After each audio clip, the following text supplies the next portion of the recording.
Magandang gabi po mga kababayan kong taga-lungsod ng Maynila. Sana po ay nasa mabuti kayong kalalagayan at malusog na pangangatawan. Ito po ang inyong lingkod para po sa ating arawang report at update sa ating mamamayan dito sa City Hall patungkol sa krisis na ating kinakaharap, itong virus na COVID-19.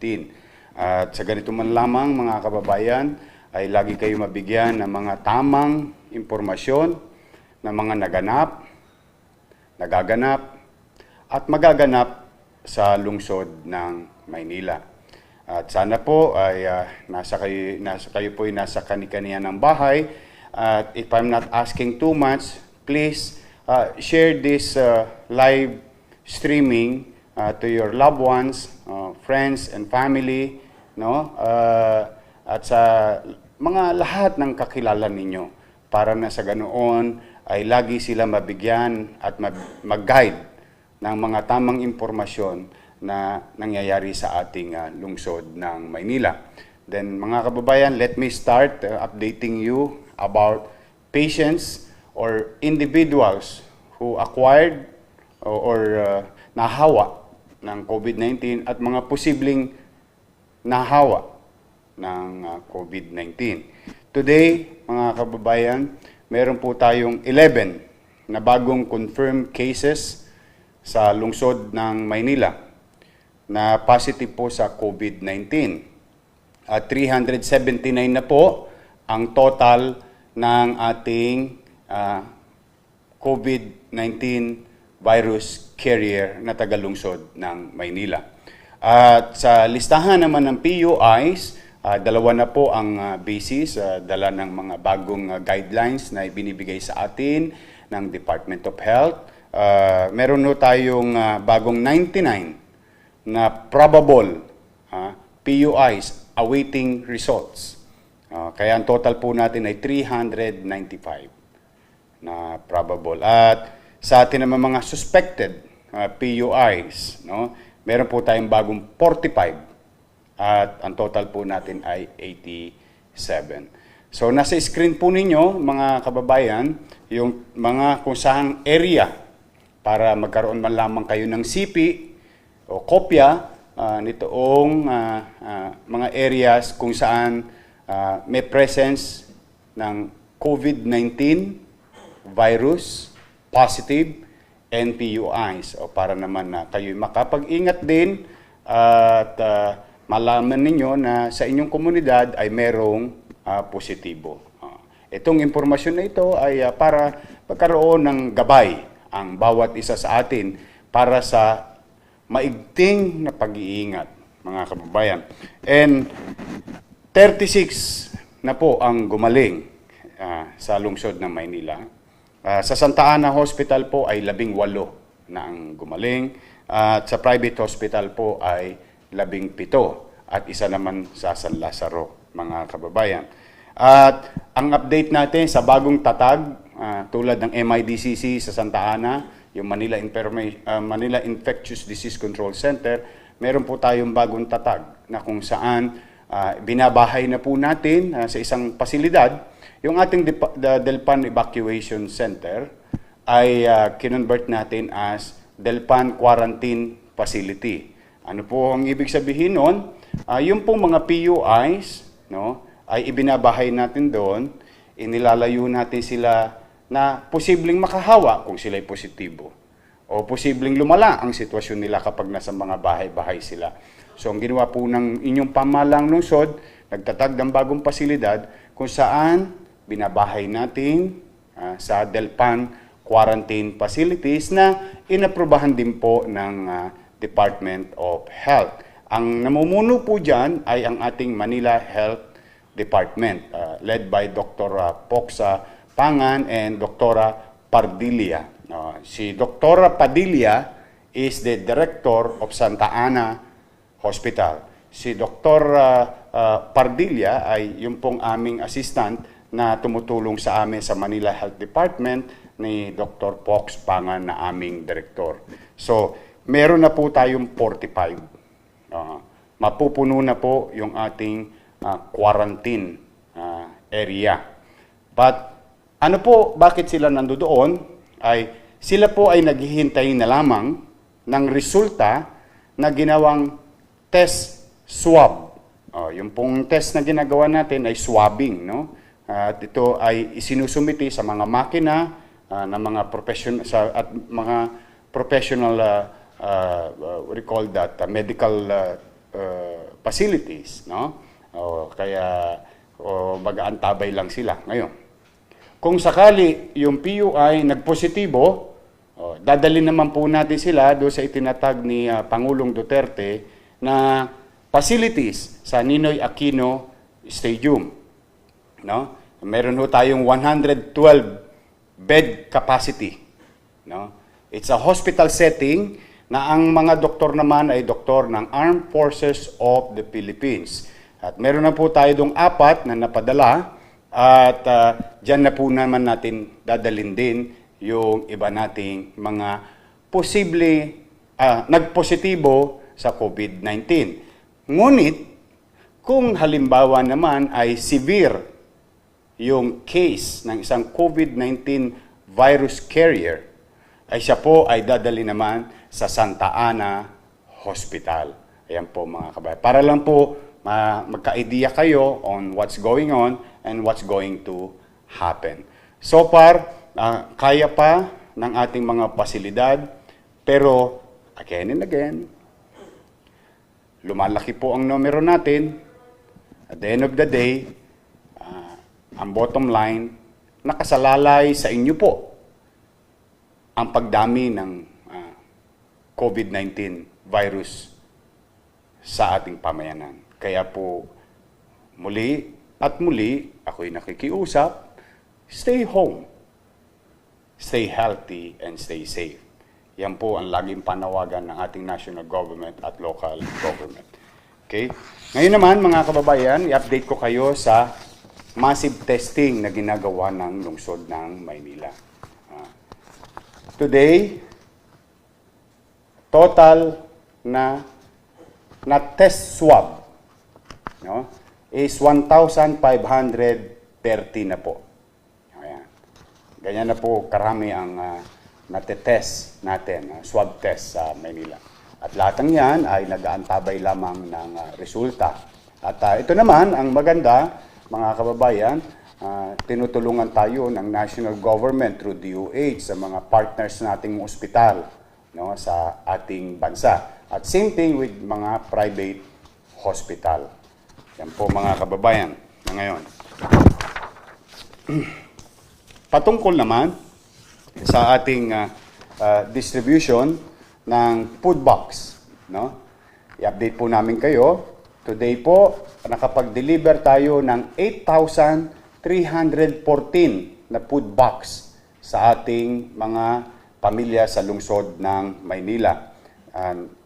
Total po natin ay 331,800 families na po ang nabigyan ng food box.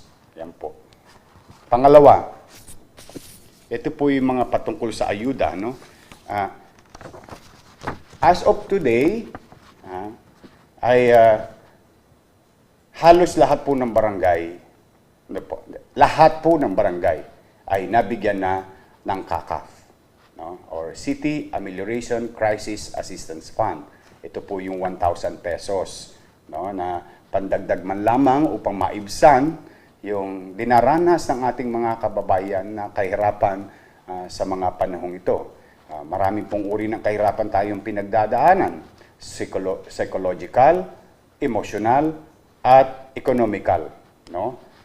Yan po ay ito yung economical. At hoping na kahit papaano sa maliit naming kaparaanan ay maibsan man lang namin ang mga pangangailangan ninyo. Pero kahapon, based sa inyong mga pinadalang message sa amin, marami pa pong hindi na isama sa listahan. At alam naman po ninyo ang ginawang aksyon ng lungsod ng Maynila. Matapos natin maibigay yung itinakda na naunang datos na nakuha ng pamahalang lungsod sa inyong mga barangay official, ay meron pa po tayong kakulangan. Kaya ang ginawa po natin ay hinikayat natin ang mga barangay officials na gumawa ng reconsideration letter or request. At kahapon, hindi naman kaila sa inyo, napagbigyan po natin ay humigit kumulang 19,000 families. Kaya po overnight ay gumawa tayo ng paraan dahil meron pa naman po tayong salapi na natitira sa ating 591,500,000 na perang inilaan para sa City Amelioration Crisis Assistance Fund. So, madalit salita mga kababayan, napagbigyan na natin yung 19,000 mahigit na pamilya na inirequest muli ng inyong mga barangay. Yan po yung kahapon. Today, mga kababayan, meron na po tayo muli, bagong sets of reconsideration requests coming from your barangay officials. Ngayon, ang total po ay 23,217 families pa ang nire-request ng ating mga barangay official. Sa District 1, 33, sa District 2, 22, sa District 3, 14, sa District 4, 38, sa District 5, 28, sa District 6, 21. Total of 156 barangay. Ang total ho niyan ay 23,217. Ngayon, kaya kung bakit wala pa kayo nakikitang data sa inyong screen, sapagkat ito po ay katatanggap ko pa lamang ng request na ito. Pero, gusto ko lang papapanatagin ang inyong kalooban sa mga barangay official na nag-request kahapon, na aming na-receive na ngayon, ang total, as of 12 p.m. today. Ang request, 23,217, amounting to at 1,000 pesos per family, that is 23,217,000. Okay. Mga kababayan, kanina po ay ako'y nagkukwenta ang mga salaping natira, at salaping isinoli ng ating mga barangay chairman na maraming nagsoli din ng sobra. Ngayon mga kababayan, ang salaping tangan-tangan po namin ngayon ay humigit kumulang 13 million pesos na lamang ang natitira doon sa 591,500,000 CACAF Fund or CACAF 2020 Ordinance. So ano pong ibig sabihin mga kababayan? Kulang pa ho tayo ng 10 milyon, humigit kumulang. Kaya po, gusto ko lang ipaalam sa inyo, huwag kayong mag-alala, you consider this approved. Bakit po? Kaya ako sinabing, consider this approved because it needs legislation. Okay. Meron tayong 13 million. Kung ima-minus natin sa 23,217, kukulangin ako ng humigit kumulang 10 milyon. Ngayong gabi, about a few minutes ago, kausap ko po si Vice Mayor Hani Lacuna, si Majority Floor Leader Joel Chua, si ating Treasurer Jazz, si City Budget Attorney Grace Chua, at si Assistant Secretary Letlet Sarkal, at amin pong pinagpulungan. At kasama rin si Councilor Jong Isip. Nagpulong po kami ngayong gabi. Naghanap po kami. Katulad ng mga napangako ko sa inyo, hindi tayo titigil hanggat meron tayong mapagkukunan. Okay? Ngayon po, nakakita na po kami ng pondo. Nakahanap na kami ng additional 10 million. So, ano po ang magiging proseso? Ayan. Ganun din po. Kailangan namin gumawa ng bagong batas at akin pong pinakikiusapan si Vice Mayor Hani Lacuna, si Majority Floor Leader Joel Chua. Bukas, para po mas mabilis, pipilitin po natin laging mabilis, hanggat kayang mabilis, pipilitin natin. bukas susulat po ako sa konseho na magkaroon ng special session ulit. Kasi po, ang sesyon lang ng konseho ay Monday and Thursday. Susulat ako para magkaroon ng special session. Yung aming nahanap ni City Budget Officer Attorney Grace Chua at ni City Treasurer Jazz, nakakita kaming pera, yun po ang ipadadala namin sa Konseho ng Maynila para gumawa ng amendment sa CACAF. No? Para madagdagan yung salapi na inappropriate natin na dati sobra, ngayon unti-unti nang lumiliwanag ang database ng Maynila para po ma-accommodate natin itong 23,217. Ngayon mga kababayan, wag naman kayo mag-alala, ako'y naniniwala, malawak naman po ang kaisipan ng Konseho ng Maynila. Tingin ko naman, ako po very optimistic, maaprubahan naman po. Ngayon, halimbawa po, naaprubahan, no? Halimbawa po, pipirmahan ko yan bukas.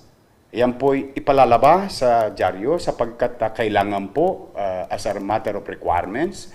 So kung yan mapapublish namin ng Sabado o Linggo, Lunes, pwede na nating gamitin muli yung additional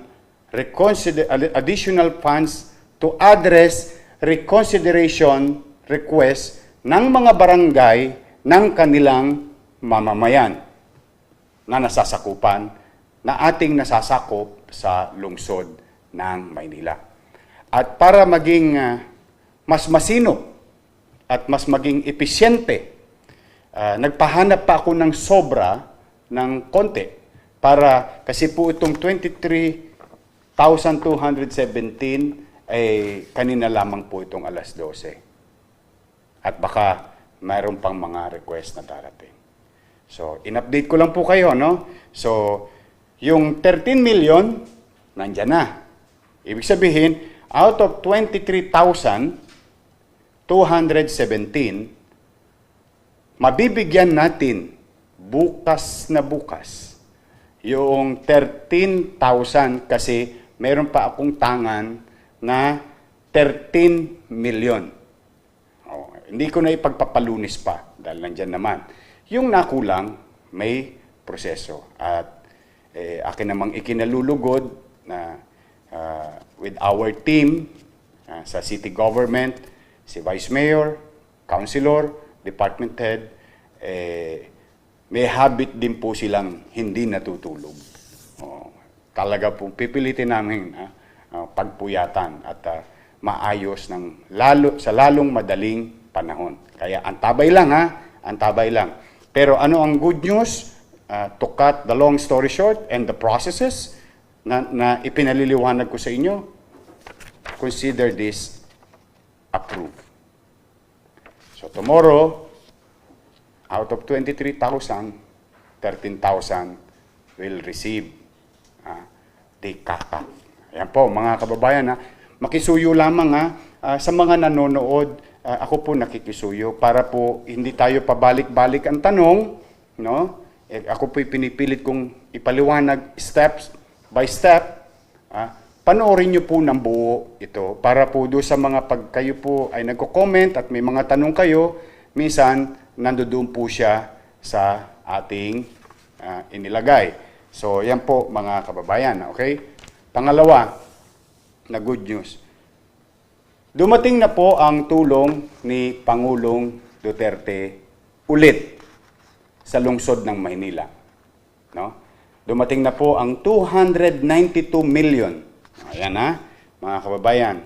Gusto ko lang magtapat sa inyo para at least alam niyo ano merong kakayanan lang ang lungsod at ano ang hindi kaya ng lungsod. Okay. Dumating na po ang 1 month equivalent ng aming IRA sa isang taon. Ibig sabihin ito, extrang pera. Yung IRA po kasi karapatan po ng bawat local government unit. Pero ang ginawa po ni Pangulong Duterte, nagbigay pa siya ng extra 1 month sa lahat ng local government unit, particularly dito sa atin sa NCR na nakita ko yung listahan. No? Ngayon, magkano po ang amount? 292 million. Bukas po, capital report, i-discuss namin sa inyo yan. Dahil ngayon po, pinaplano na namin saan gagastusin yung 292 million pesos. Okay. Ngayon mga kababayan, Mayor, di ba may problema ka doon sa cash kanina? Bakit naghahanap ka pa ng pera? Meron naman palang 292 million na pinadala ang national government. No? Mga kababayan, yung 292 million, meron po siyang specific purpose of utilization. Okay. Sa madaling salita, mga kababayan, sa Tagalog, no? Binigay yung pera, pero may karapat dapat lang na gamit. Mayor, ano po yung mga sinabi ng national government? Ang sabi doon, pwede mo siyang gamitin. Ayan po mga kababayan. Para po, wag na kayong maniniwala kung saan-saang mga post-post. Ito po, ikinukwento ko sa inyo para po properly guided tayong mga taga-Maynila. Tayo. Importante kasi ang impormasyon. Saan yung 292 million? Sabi doon, pwede mo siyang gamitin laban sa COVID-19. Okay. Itong krisis. Sa mga anong gamit? Gamit ng ospital, gamit ng health workers, ng mga frontliners, or any food items and vitamins and medicine supplies and equipment. Ayun maliwanag po yan, ano? Food, any supplies, equipment, medicines, anything na ginagamit ng ating mga health workers. Ayan and all other things patungkol sa COVID-19. Kaya po, para lang sa kalaman nyo, hindi ko pwedeng ipamigay yung pera na yon para tugunan yung special request o reconsideration ng mga tao. Kaya sa ibang bagay ako humanap ng pondo ng siyudad ng Maynila. Ibig sabihin, pera po ninyo. At nagawa naman po yun ng paraan. So, maliwanag po, bukas sa capital report, I think tonight still we're gonna have a meeting on what to prioritize and I will explain it to you ano-ano ang mga bibili natin sa 292 million. Para po patungkol ito sa paglaban natin sa COVID-19. Yan po Ang to be exact is 292,690,487. Okay. Sumunod, tuloy-tuloy pa rin po ang ating ayuda sa mga na-stranded na mga estudyante sa lungsod ng Maynila na nasa kanilang mga dormitoryo, sa mga magulang ng itong mga batang ito, nasa mga taga Masbate, Marawi, Laguna, Bulacan, saan man kayo sa Pilipinas. Yung anak nyo nasa Maynila, nag-aaral na stranded, sa maliit naming kaparaanan, huwag ko kayong mag-alala. Kakalingain namin din sila bilang mga batang Maynila habang pansamantala silang naninirahan sa lungsod ng Maynila. No? Sumunod, ituloy-tuloy din po ang ating kadiwa. Non-stop po siya sa kani-kaniyang barangay. At natutuwa po tayo sapagkat palakas ng palakas po yung ating kadiwa at parami ng parami at palaki ng palaki. At pipilitin po natin yan.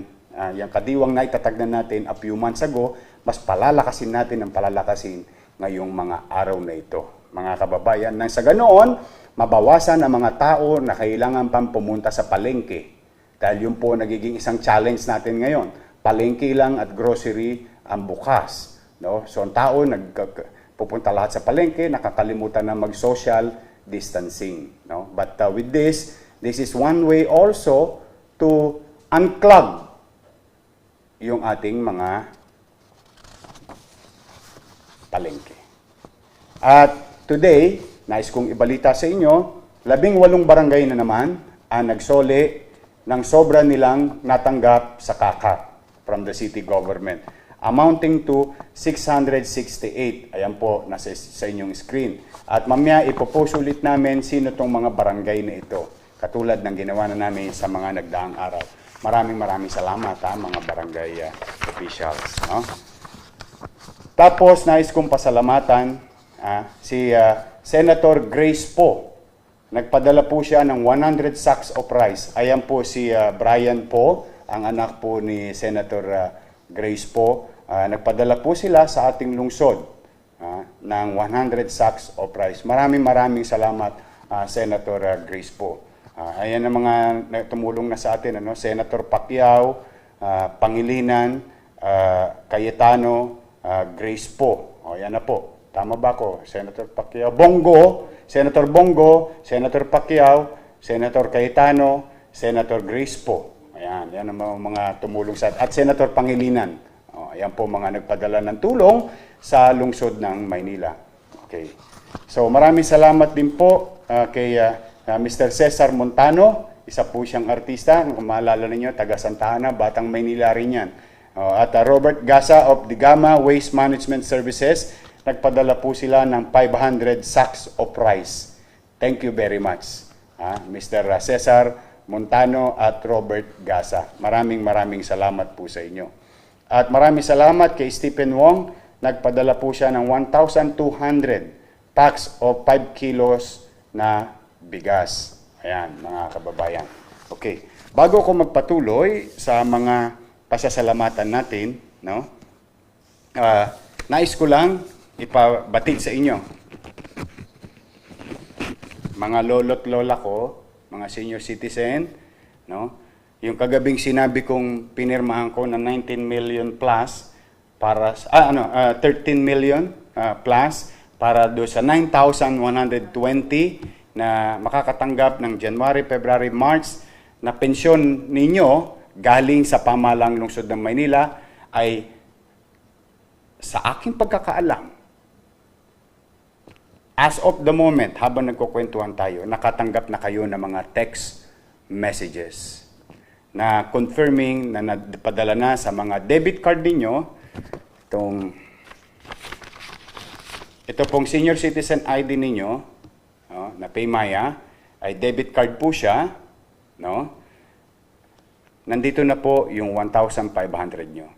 Please, ayan, magamit nyo na. Ngayon, sa 9,120, mayroon pong tumalbog na 120 individual. Ano pong ibig sabihin yan? Ang mga lolo't lola ko, kaya mahalaga na yung binigay nyong cellphone number ay iingatan ninyo. Huwag ko kayo nagpapalit ng cellphone number. Kasi ibig sabihin tumalbog, hindi po active yung cellphone number na nasa inyo. Kaakibat noong card.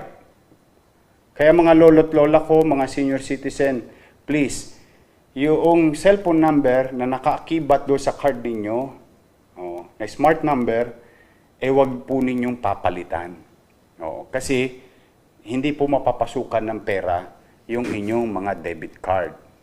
Pero, okay, mag-alala, inahanap na po namin yung mga number at pangalan.